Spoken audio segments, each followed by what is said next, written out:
BJP Madhya Pradesh incharge Muralidhar రావుకు ticket నిరాకరించడం వెనుక అతను ఆల్రెడీ వాల్ పోస్టర్లు కూడా మల్కజ్గిరి కాన్స్టిట్యున్సీలో చాలా చోట్ల వేశాడు.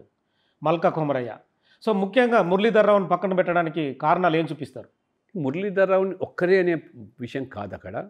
పార్టీ టికెట్ ఆశించడంలో తప్పులేదు. మురళీధర్ కూడా విద్యార్థి దశ నుంచి ఈ సిద్ధాంతాల కోసం ఏబీవీపీ, ఆర్ఎస్ఎస్ బ్యాక్గ్రౌండ్తో ఇవాళ రాజకీయాల్లో కూడా చురుకైన పాత్ర పోషించి జాతీయ స్థాయిలో కూడా వారు తన వంతు మరి సేవలు అందించారు.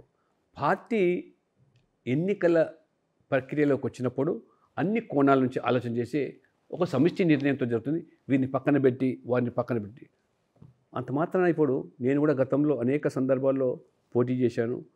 అదే రకంగా పార్లమెంట్ పోటీ చేయాలని కార్యకర్తలు కోరుకున్నారు. కానీ ఇవాళ పార్టీ ఇవాళ నన్ను నాలాంటి కార్యకర్తను ఉత్తరప్రదేశ్ నుంచి రాజ్యసభ సభ్యునిగా చేసింది, పార్లమెంట్ బోర్డు మెంబర్గా చేసింది, జాతీయ స్థాయిలో ఓబీసీ మోర్చా అధ్యక్షుని చేసింది. కాబట్టి నిబద్ధతతో పనిచేసే వాళ్ళకి తప్పకుండా మురళీధర్ గారికి భవిష్యత్తులో కూడా తప్పకుండా పార్టీ వారిని గౌరవిస్తుంది, సముచిత స్థానం తప్పకుండా కల్పిస్తుంది. సీనియర్ లీడర్ జితేందర్ రెడ్డిని కూడా పక్కన పెట్టింది.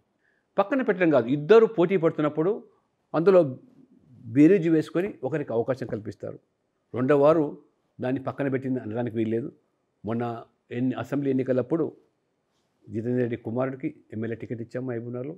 ఇప్పుడు మహిళ కావచ్చు లేదా ఏ కోణంలోనైనా వారికి టికెట్ అధిష్టానం నిర్ణయించి ఇచ్చి ఉండొచ్చు. కాబట్టి పక్కన పెట్టే ప్రసక్తులు. జితేందర్ రెడ్డి కూడా పార్టీకి అనేక విధాలుగా సేవలు అందించారు. వారు కూడా రెండు సార్లు పార్లమెంట్ సభ్యునిగా కొనసాగిన వ్యక్తి. జితేందర్ రెడ్డిని సీఎం రేవంత్ రెడ్డి కలిశాడు. కలవడంలో ఏ ఉద్దేశంతో కలిసారు? రాజకీయపరమైన ఉద్దేశంతోనా, వ్యక్తిగతంగానా, లేదా వారిని పరామర్శించడానికి కుటుంబపరంగా సమేతం కలిసాడా విషయం తెలియదు. మనం తెలుసుకుంటాం. తప్పకుండా దాని మీద జితేందర్ రెడ్డి గారు కూడా దాన్ని స్పందిస్తారు.